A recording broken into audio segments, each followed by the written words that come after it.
All right, I think we'll get underway. Good morning, everyone. Chip Edmonds coming to you from campus. I hope that you are all doing very, very well. I want to welcome you all to our second Common Hour. As we shared in our first one last month that was launched with President Trakti, our Common Hour is a time for our alumni community, our students, our faculty and staff to come together around important topics in areas of interest. It is a time when there is technically nothing else scheduled as part of the academic program. And so where we truly collectively can be together around issues of importance. And today we have a special guest and faculty member with us, Dr. Sarah Silkey. Dr. Silkey is professor of history. She is also one of our most renowned teachers and scholars who engages with her students in research. Her most recent grant funding in which she has successfully received is from the American Council of Learned Societies. Her work and research focuses on the intellectual, social, and cultural history of modern America. She also teaches African American history on campus. And she is, in particular, her research has also done significant work around the life and work of Ida B. Wells. And most recently, Dr. Silkey's research and comments were picked up by the Washington Post and ultimately as far west as Montana and Houston and all the way over to Australia. Her comments and conversations on this work and the very important conversations and things that have been occurring most recently around race relations in this country and around the world. And so we're thrilled that Sarah is willing to spend some time with us today to engage with all of us and to then, after her opening remarks, to open it up to some question and answers to follow. So with that introduction, I will turn it over to Dr. Sarah Silkey, Professor of History. Thanks again for being with us, Sarah. Thank you, Chip. What a great introduction setting up for this. This is an unusual way for me to talk about my research and the contemporary issues that are going on, because normally when I get to talk to people, I get to see them. And today I don't have that luxury to be able to see how people are thinking and feeling about the ideas that I'm bringing forward. But I'm thrilled to be here to discuss what I'd like to call the long movement for Black lives. There's been a lot of attention given to Black Lives Matter protests over the course of this year. And I thought it would be good to contextualize some of the things that we are seeing today with the historical precursors to this movement. So I'm going to share some slides with you today. I would like to just take a moment as we go into this to have a quick thought about some of the subjects that we're going to be talking about are emotionally distressing. And I put a lot of thought and deliberation into whether or not to share some of the images that I've put into this presentation with you. But I think that their power is worthwhile to help us really understand the depth of some of the issues that we're talking about. I'll try to give you a heads up when we have, there's a few images that are quite disturbing, but I'll let you know when they're going to be. And if it's something that you don't want to view, you're welcome to look away. I'll let you know when we're back on safer territory again. So back in 2013, Alicia Garza, Opal Tometi, and Patrisse Cullors founded the Black Lives Matter movement. They created the hashtag Black Lives Matter in response to the acquittal of George Zimmerman for the murder of Trayvon Martin in Florida. This case, for those of you who might not have been as aware at the time, involved an individual who took on a position as a neighborhood watch officer and confronted Trayvon Martin, who was walking through a neighborhood at night wearing a hoodie, and they got into some sort of altercation that ended up with Zimmerman shooting Martin to death. It struck a lot of families across the country because Martin didn't really do anything that should have warranted his death. And the hashtag Black Lives Matter was created to bring focus on the fact that Black lives are not disposable and that they should have value in our society, but that historically they have not been given that position. Protests erupted in 2014 with the shooting of Michael Brown by Officer Darren Wilson in Ferguson, Missouri, and also the death of Eric Gardner in New York City, who was put into a chokehold and ended up having asphyxiating because of that. And so the movement took off in response to these events, but it still was very much marginalized in mainstream media. There was some attention given to it, but it wasn't something that was seeing the kind of widespread interest that we have been witnessing this year with the Black Lives Matter protests.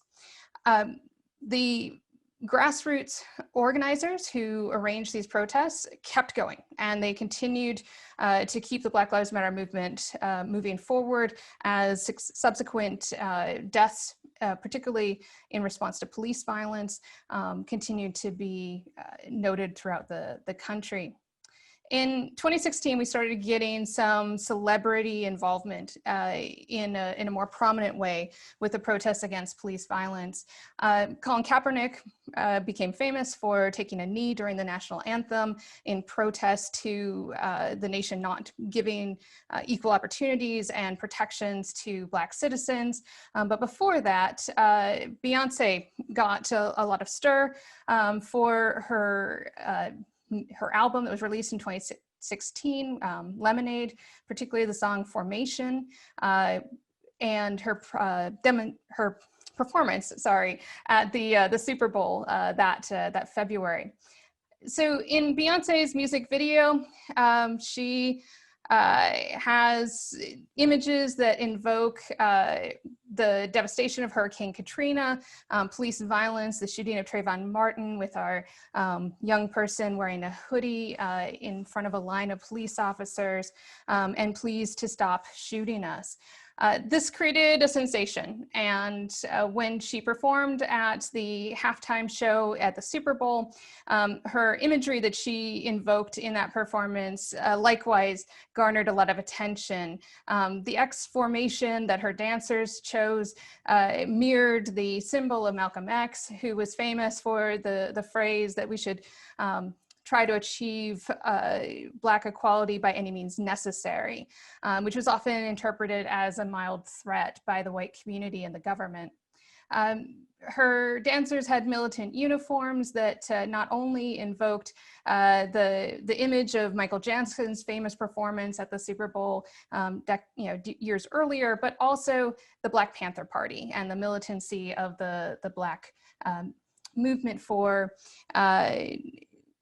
self-determination, for addressing the needs of the Black community that were being overlooked by the civil rights movement more broadly.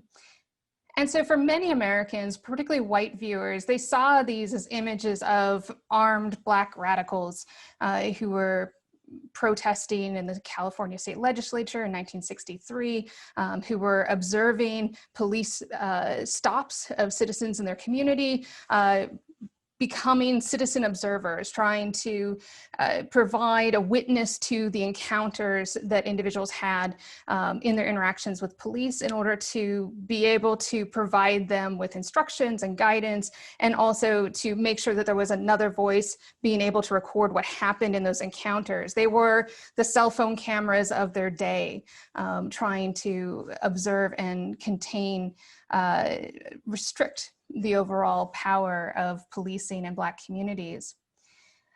There was unrest in the 1960s that led to protests that grew into large-scale demonstrations, vandalism, burning of buildings, looting, violence, outbreaks were seen in cities throughout the nation, particularly as civil rights activists and leaders like Martin Luther King were assassinated.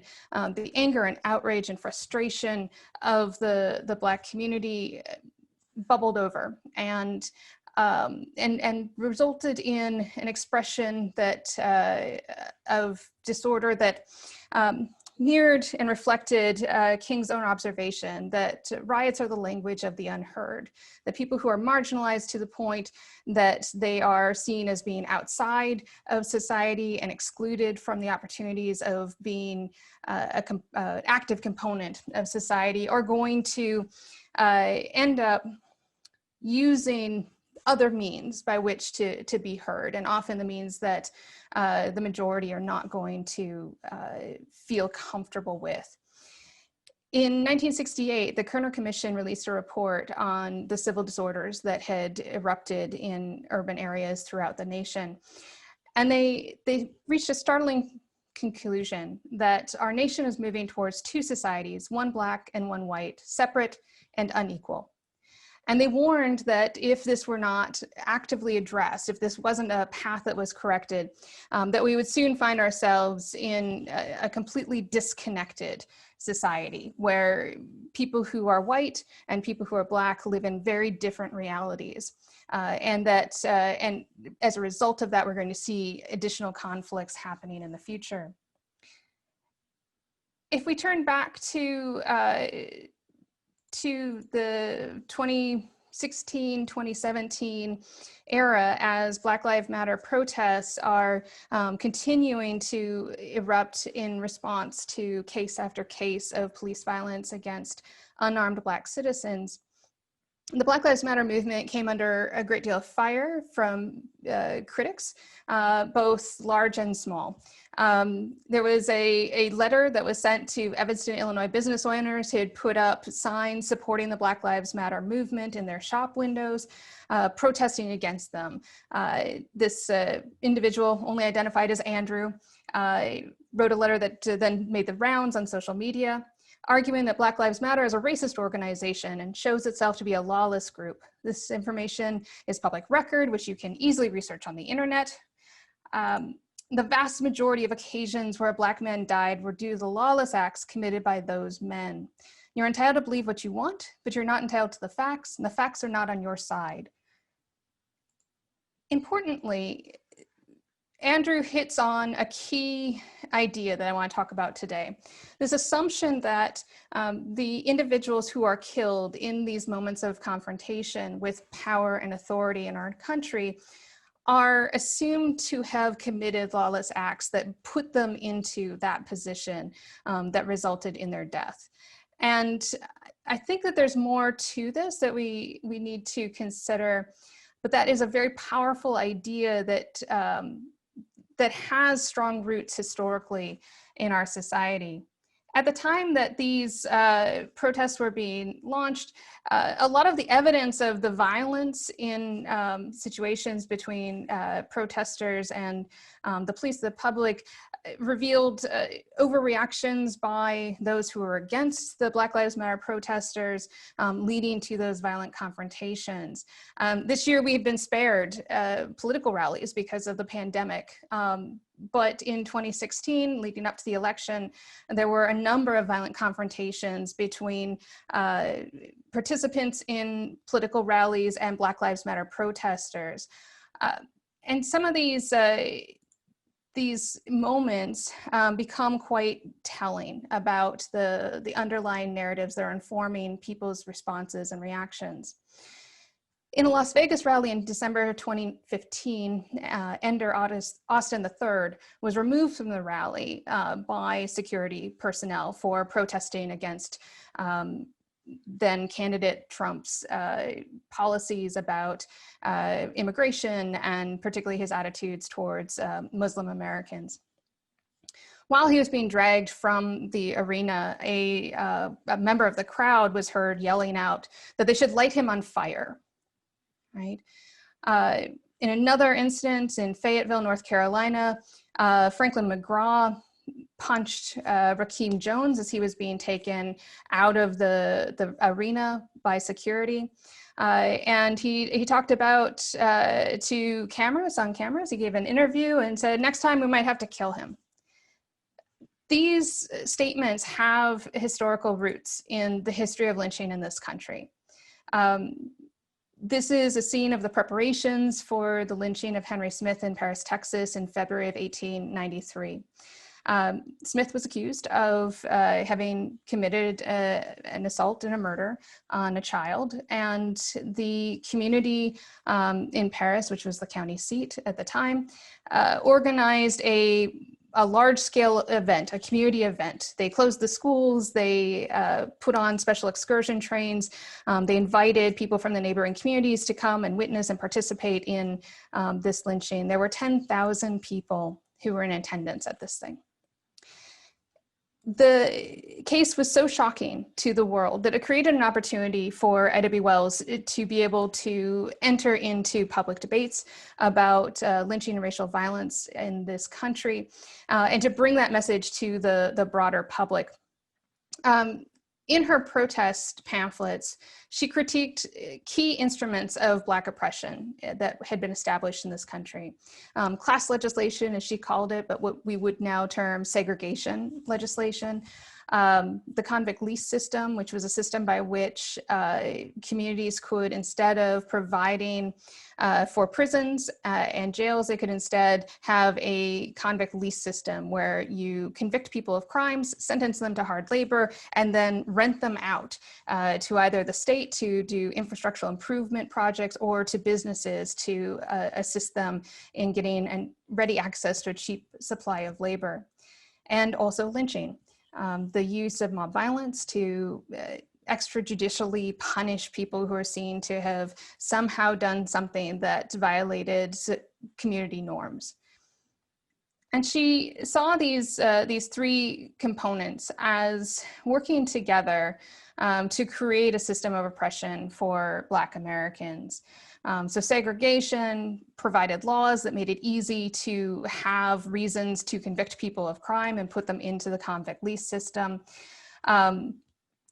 The convict lease system having predominantly Black inmates who had been brought into that, the disproportionate punishment of Black individuals through the convict lease system created statistics that allowed white Americans to believe that Black Americans were on average much more likely to be criminal than not.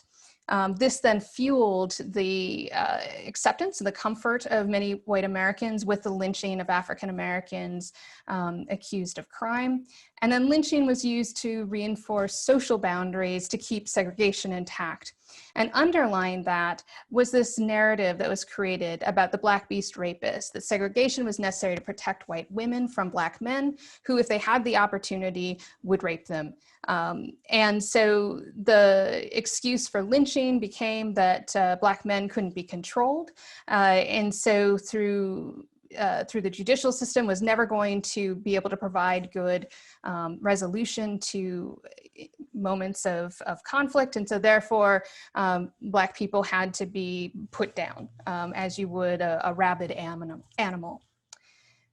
So these ideas create a narrative of inherent Black male criminality, especially, that informed much of our society from that time forward. Right. And so we need to think a little bit about lynching specifically and what we know of it. The images we have of lynching are often shaped by popular cultural media. For example, the film Birth of a Nation, 1915, glorified the chivalrous protector role that the Ku Klux Klan assumed to try to protect white women from Black men who were no longer contained and controlled by the confines of slavery. And it created an image of people being strung up in a tree. This was something that happened out of sight, but was done by groups of masked raiders. And that wasn't actually the case. in the late 19th and early 20th centuries, people took photographs of lynchings. It was something that local photographers could make a great deal of money out of by turning these photographs into postcards that could then be shared with family and friends around the country. This is an image of the crowd that attended the lynching of Jesse Washington in 1916 in Waco, Texas. As you can see, there are many, many people here. This isn't something that's done in the dark of night with people in mass. These were events that people attended and came out to be a part of. And they sent these messages and images home to their families. Here's one postcard of the lynching that was sent by Joe to his parents.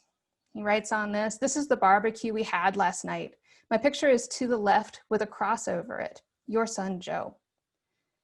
So Joe is the one with the hat here, in just to the lower left-hand corner of your screen, with the dark mark smudged above him. That was the X that he put on it.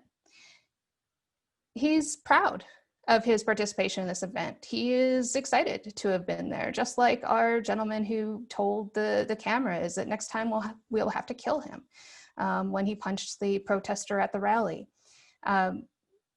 People shared these images and wanted to show that they had been there to be there. The next couple of images I'm going to show are going to include pictures of people who were lynched.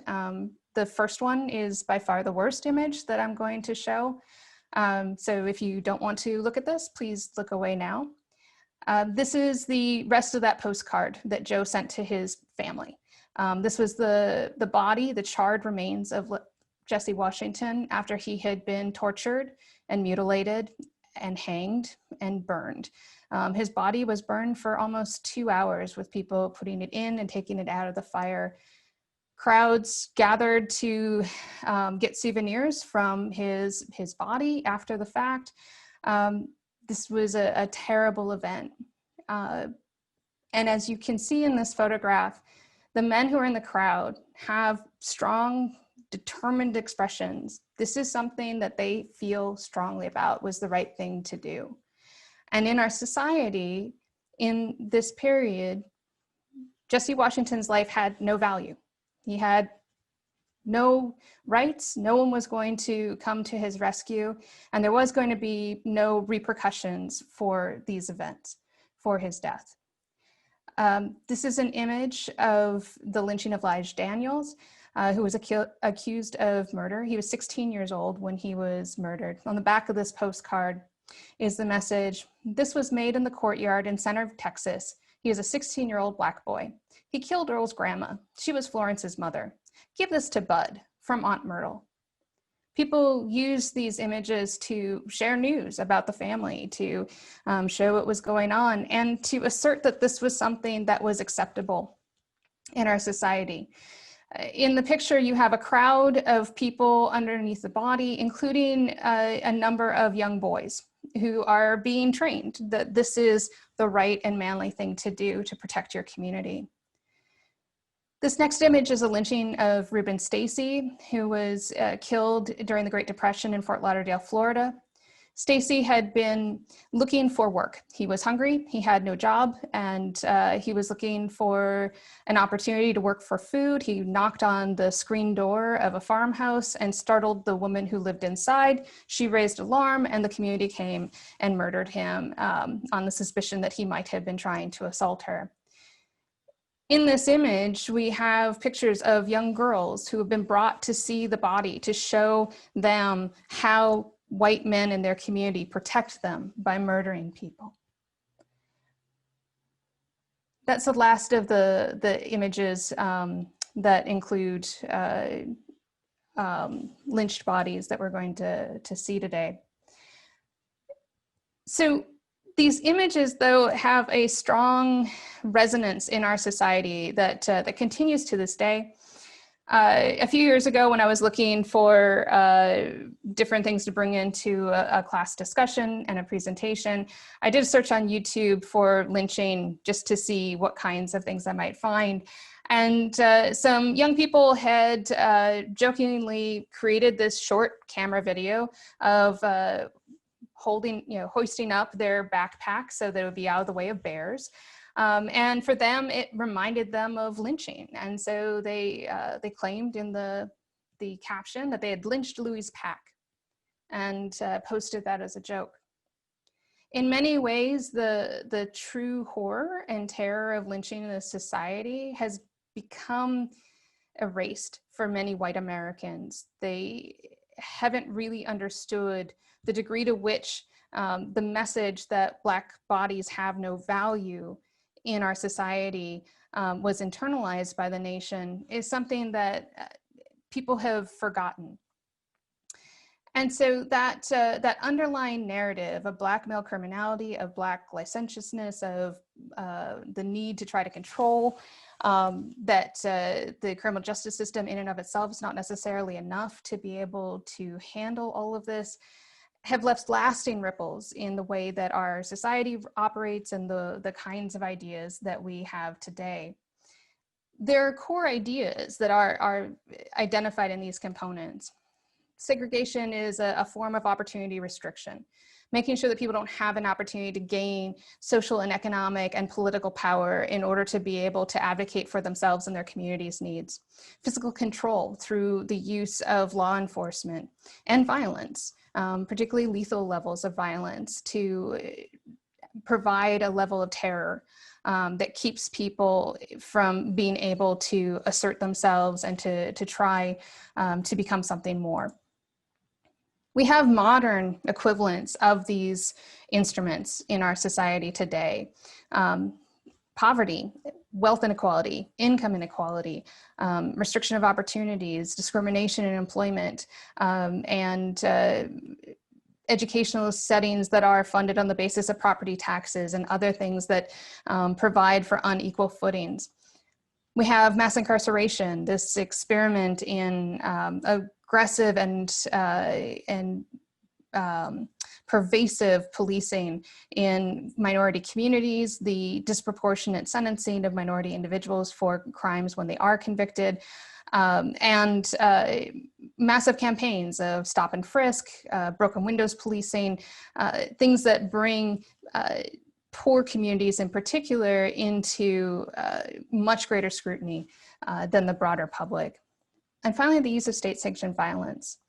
So if we think about the police shootings and other deaths that have happened in the hands of police, we have another layer of force being used with impunity. So far, there's been distressingly few prosecutions for acts that resulted in the deaths of individuals. And as just yesterday, the grand jury in the Breonna Taylor case refused to indict anyone for her death. They were willing to indict one officer on a charge that he recklessly endangered nearby residents by firing bullets that entered into their apartment. But nobody was willing to hold the officers responsible for shooting her, even though we, as a nation, continue to espouse the Castle Doctrine and the principle of armed self-defense. If your home is under attack, it does not apply when police officers are the ones that are entering unannounced. So we have in the circle of instruments of Black oppression in the modern setting is a narrative of Black crime that is used to justify these actions. In 1893, when Henry Smith was lynched, the world saw an overreach, an overextension of the narratives that had been created to try to justify lynching, to try to excuse this, to try to make people think that lynching was something that was acceptable, because there was a degree of community sanction and an assumption that the individual who died had done something wrong to be brought into this situation. That overreach provided an opportunity for Wells to, one, travel overseas to try to gain British public support and outrage, to place pressure on American social, political, and religious leaders to try to denounce lynching, or at least defend their support of it. And also she had an opportunity to publish pamphlets that made an impact in the United States, trying to show people what actually was precipitating some of these encounters that resulted in the deaths of individuals. In 1894, in the Red Record, she published statistics that she had garnered from white newspaper reports to try to show what some of the leading causes of lynchings were from the accounts that were given by white newspapers. The assumption and the assertion at the time was that lynchings were based off of sexual assaults, that these were a response to sexual assaults, and therefore anyone who was lynched was probably guilty of a sexual offense. And yet she found in her statistics that less than 1/3 of cases even had a hint of an allegation of sexual impropriety. And the range of offenses that might get you lynched, as you can see from this list, are wide. And most of the things that are on this list would not have been considered capital crimes at the time. And again, the individuals who were being killed by the mobs were often being taken out of jail with the complicity and of the local law enforcement officials. Local law enforcement officials were sometimes involved in these mob actions. And in many cases, there were also no offenses listed. People were just murdered with no excuse given. If we take some recent encounters that have led to the deaths of unarmed Black Americans, we see a variety of events that brought individuals into a hazardous, a dangerous situation that most Americans would consider to be acts of normal life, right? Going for a jog, going for a walk, holding a cell phone in your backyard, leaving a front door open. There is no limit to the types of encounters with law enforcement that could potentially result in somebody's death. And that provides an element of terror for the Black community that is reminiscent of that earlier age of lynching and the excuses that were made at the time. The assumption, again, for why police officers are allowed to use deadly force and should be allowed to use deadly force is that these are individuals who are engaged in criminal activity. And yet we see time and again that there are cases where that is clearly not the case, and there hasn't been a great deal of accountability given to those incidents. I have one more image that's disturbing in this next slide. This was the arrest of George Floyd that resulted in his death. In this photograph, we have both the image of the 3 officers who were pinning George down, and then also the image that has become quite famous of Derek Chauvin holding Floyd down with his knee on his neck for over 8 minutes. One of the things I wanted to talk about briefly is that this, again, was one of those moments of overreach where that narrative of Black criminality no longer held for many white Americans. They started to ask questions. I'm going to take that image off. And the expression on Chauvin's face is reminiscent of some of the expressions of members of the crowd at the Jesse Washington lynching. There is no question for him that he is doing something that he is allowed to do and is right. And because we have a space in society that allows for these narratives to justify and excuse the reduction in value that is placed on Black lives, we continue to see echoes of that coming out today. Wells used her campaign to generate broad protest, both in the United States and abroad. We've seen later protests that occurred against U.S. lynching in the 20th century, particularly during the 1920s and 1930s, when the United States was considering anti-lynching legislation at the federal level, which was never adopted. These mirror some of the global Black Lives Matter protests that we've been seeing pop up in places like Australia and Lithuania, Mexico and Tunisia, South Korea, Mexico, Brazil. and throughout the nation in the United States. We even have Pakistan in the images here. And so as we think about this long movement for Black lives, this long movement to give Black lives value, we need to think about the important role that the narratives play in shaping the way that the public responds to these incidents, in terms of how they allow and permit these events to happen, and the continuity of those narratives that have evolved over time to become a little bit less apparent, a little bit less blatant, but are shaping those ideas today.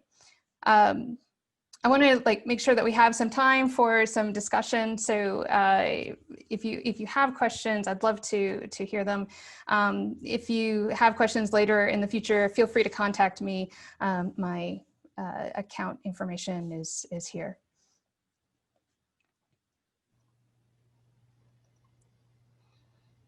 Thank you so much, Sarah. I will rejoin you here. I've turned my video back on, and I'm monitoring here so far. And now that you've wrapped up, hopefully we'll receive some questions from those who are with us today. But I want to just thank you for the careful and thoughtful way that you've sort of walked us through this historically, and help us to better understand, contextualize what are extraordinarily challenging issues that are not new, but continue to be understood and seen through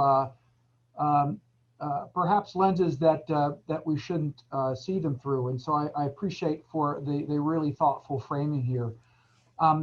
I wanted to, before we go into some of the additional questions, in fact, we've just gotten one here. The question that I wanted to ask is, at least for me, in better understanding the BLM or Black Lives Matter movement, I've often wondered how and why the movement was sort of conflated with an anti-military notion. And I think it's come to light more that really it's had very little to do with that, but it's still, those sentiments are there. Any sense for how or why that occurred? Do you think it really has been an evolution of the movement itself, or do you think that has just been a sort of an overlay by a majority or whites even of how to perhaps oppose this notion? I'm just curious how if you see or have thoughts on that. I think that I think in particular, once Colin Kaepernick began to protest with taking a knee during the national anthem, there were factions of American society that read that as anti-military, anti-government, and anti-American. And one of the finest traditions in American society is protest, and particularly there is patriotism in trying to hold the nation to its espoused values. And that interpretation of the refusal to stand during the national anthem when the country is still not meeting its stated goals of providing equal opportunity and inclusion for all Americans, as long as you have a category of Americans that are excluded from that, then we have a failing on the side of the nation. The conflation of the flag and military service is something that is a common trope and has been used going back, if we think about the protests against the Vietnam War in the 1960s and 1970s. There was a lot of concern about flag burnings and how that was associated with anti-military sentiments. And so in some respects, in terms of rhetoric in American popular debates, often the flag is conflated with being a symbol of the military instead of a symbol of the nation and the nation's ideals. And so it's kind of a red herring, but it was a useful one to get a lot of people to view the Black Lives Matter movement as being an anarchist movement that's anti-government, anti-United States, anti-American, anti-white, all of these things. And so we see the different Blue Lives Matter and White Lives Matter and All Lives Matter slogans that crept up, none of which were the actual point. The point was that Black lives should matter just as much as any other American lives, and that those protections and the citizenship rights should be extended fully to all Americans, and that our nation has a history of keeping African Americans in a special category where they are provided with less. Right. So I think that the more recent understanding of some of the challenges that the Black community have been facing has brought more white Americans into understanding, actually asking questions. We've seen a lot of that this year as the scale of the protests have expanded dramatically, as they've started embracing that there is a failing in our society of not actually meeting those ideals that we hold so key to our identity as a nation. Thank you, Sarah. It's very helpful. There's one of the first questions that came in was from Emily Moran, and Emily's asking, how can we learn more about the Black Lives Movement after this meeting, and how can we support this movement? And I think this is an important question, but could be linked more broadly, to what kinds of sources are really reliable for us as we look to engage and support and advance these important issues. I think that one of the best ways to learn more about the Black Lives Matter movement is to actually visit the Black Lives Matter website. They have information about what they're actually about, what their goals are, what their key ideas and strategies are for trying to achieve those. In terms of learning more about these issues more broadly, I think that there are a lot of great resources available. Emily Moran actually put together a beautiful list in the library's resources page for learning more about anti-racism and some of these big debates. I think that there are other sites out there as well that have collected great resources. I think look to people who are engaged in these conversations to ask more questions and get advice on where to go. Maybe we can even promote that link to the resources page. That'd be great. Absolutely, we can certainly push that out after. That's great. Thank you. Another question here. There's a lot of talk about the role of social media in raising awareness and concerns more broadly, and us seeing this. And this is not in the question, but Will Smith said this. It's not new. It's just it's new that it's being filmed. Mm-hmm. But then there's a historical question here. Can you share the role of newspapers and stories in the African American community, perhaps harkening back to the images that you were sharing for us historically in the lynching area, and the role that played in awareness and impact on the Black community? Yeah, absolutely. The Black press has served for a long time as the social media network of the Black community. It was how people shared ideas, shared stories, how they knew what was going on in communities across the nation. It was just a much slower process than we have today with our cell phones that are constantly connected. The newspapers were valuable in uncovering alternative narratives, just as we have seen in more recent events. The people who have a position of power and authority often write the official reports of what happened in these incidents. And so if you don't have that cell phone video or that body camera video or other witnesses who can provide an alternative viewpoint of what was happening at the time, then you don't necessarily get the full story. And one of the important things that the Black press did was to provide those other accounts that filled in the details that were either wrong or glossed over, that shed light on these events. They were also important tools for helping to organize campaigns to try to push for federal intervention and oversight of the policing in local communities, to try to make this a national issue, because they could not depend on local governments, local grand juries, local communities to actually try to prosecute the participants in these mobs, even when they were absolutely widely known. Thank you, Sarah.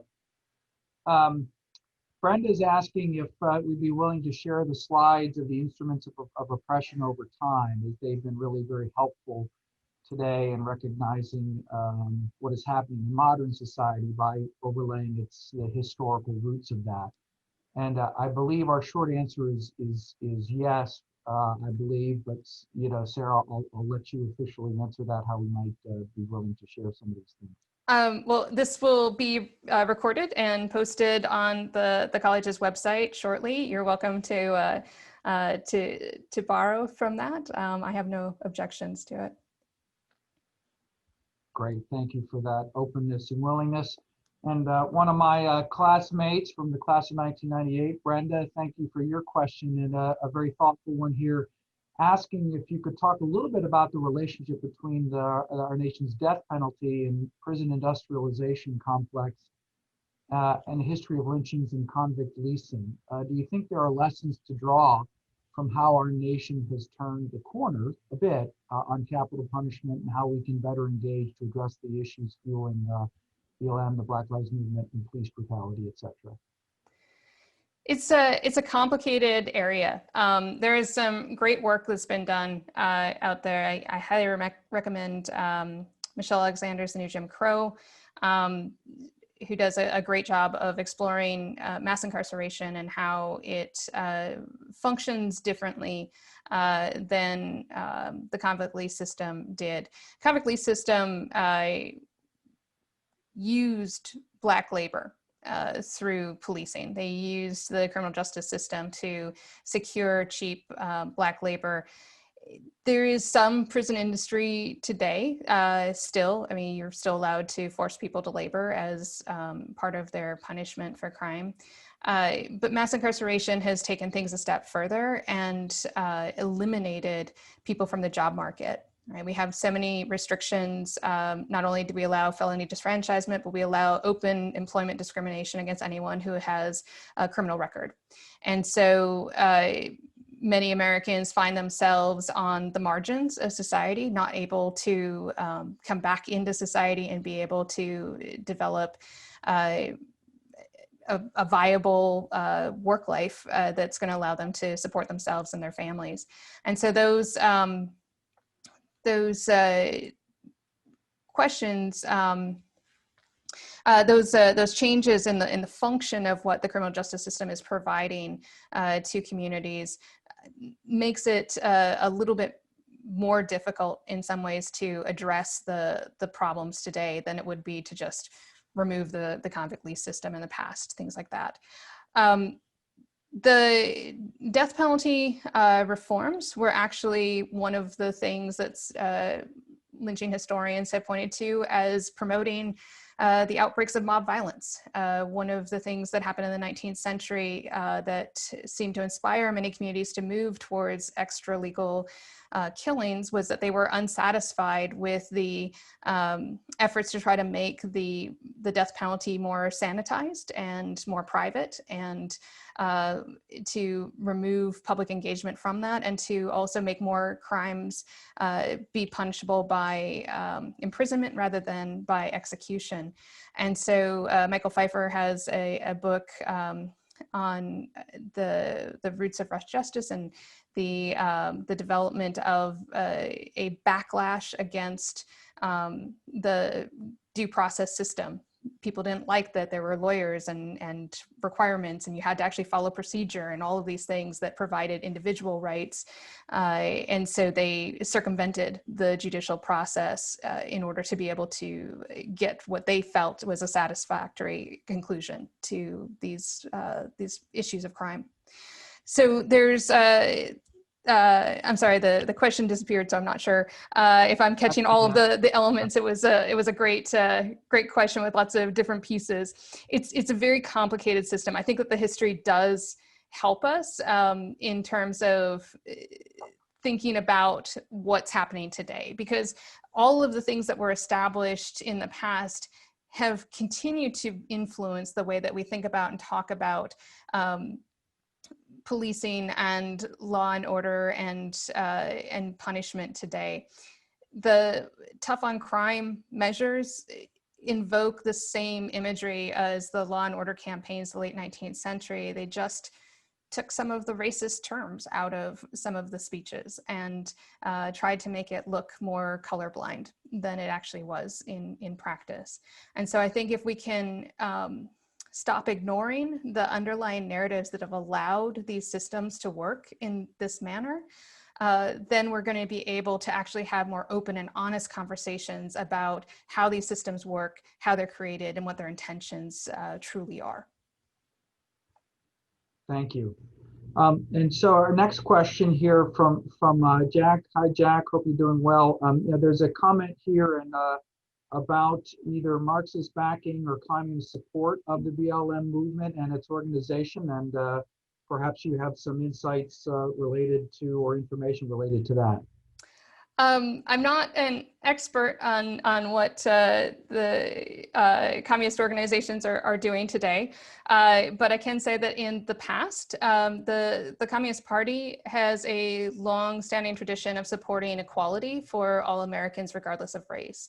And so, if we think back to the early part of the 20th century, and particularly during the Great Depression, the American Communist Party was one of the great proponents of equality for African Americans and took up the issue of unfair policing and prosecution, most famously with the Scottsboro trials of the 1930s, when 9 young Black men were accused of rape, and the local community tried to have basically a sham trial to quickly convict them and then execute them. And the Communist Party, under the International Labor Defense Fund, helped bring a quality defense to these individuals to try to keep them from being unfairly executed for a crime that didn't actually happen. The accusers later recanted. So I wouldn't be surprised if the intellectual inheritors of that tradition continued to support equality and rights for all Americans. Thank you, Sarah. And our next question from Brian Ringer. Brian, hope you are well. Lots of thanks for the presentation. And then, are there significant correlations between the level of education that someone holds and that person's level of awareness or understanding of social justice movements? That could be a whole nother conversation for another day. I know in my own work, the level and opportunity related to education has a myriad of implications, and I think here too. So great question, Brian. And Sarah, what do you think? I think that so there's always that accusation that us professors in the ivory tower are only here to try to indoctrinate all of our students into our liberal thinking. And I think that that those accusations tend to come from a place of fear of change, because families often see their children go off to learn more, and they start learning things that maybe their parents don't know or don't have exposure to, and they're asking different questions and different ideas, and there's some frustration that goes with that. I think that education is a wonderful way to expand and explore a variety of different ideas, often ones that challenge the ideas and the assumptions and the beliefs that we were raised with, or that we were exposed to in our community before we met people who were different than us, or who have different ways of thinking about the world, different disciplinary perspectives, different experiences, or different worldviews coming from all over the world or the country. And so I think in some ways, yes, having greater access to education tends to make people more aware of social justice movements and understanding the arguments that are being articulated in them. But I think that that's not necessarily a universal thing. I think you can be exposed to things and reject them and close your mind off to them as well. I think, though, that that engaging in ideas, in having discussions about policy, in having discussions about the historical underpinnings of our current society, it makes us have to think more critically about the narratives that we've been given, that we've been raised on. And in that process, it starts to show some of those gaps, those overreaches that have brought many people to decide that the Black Lives Matter movement this summer has a point that should be supported, and that maybe change is necessary to be able to uphold those values. Excellent, thank you. And your comment about narrative, I think, leads us very well into this final question here. Seemingly some internal debate among professional historians regarding the 1619 Project, presumably referencing the New York Times efforts to sort of re-narrate and think differently about the United States history. And can you talk about how that historical interpretation can be helpful or hurtful in wrestling with our past? I think that there's always a challenge in society to figure out where history belongs in our education, in our framing of our ideas. There are long-standing tensions between a desire to create a usable past that helps to teach people how to be good citizens and be good contributors to the country, and a desire to wrestle with the muddy, messy, complicated truth of human history, because humans are messy and inconsistent and self-interested at times, and also do wonderful things. And so we have some resistance you'll see from people who are frustrated that we ask all of these questions that don't necessarily paint the nation in a positive light. And that's because the nation hasn't always done everything in a way that we would see as being moral by today's standards. And wrestling with and engaging with that history, understanding that, yes, racism has shaped much of American society and policy, both internally and externally, that slavery was the very purpose, the very reason for the colonies that became the United States to exist. Most of the American colonies were support bases for providing materials and goods to supplement what was available to the Caribbean plantations that were created to fuel the Industrial Revolution in Europe. And so, you know, if we ignore that component, then it's very easy to have this high-minded ideal about, you know, people who were searching for a better life, and they came to these shores, and suddenly those shores were just magically empty of people who already lived there. And you can make this narrative that makes people feel really good, but doesn't really have much to do with the reality of what happened. And if we ignore our past and how we got to this point, then we don't understand why there's conflict, and we don't understand why people view things very, very differently from one another and have very different experiences of life in this society.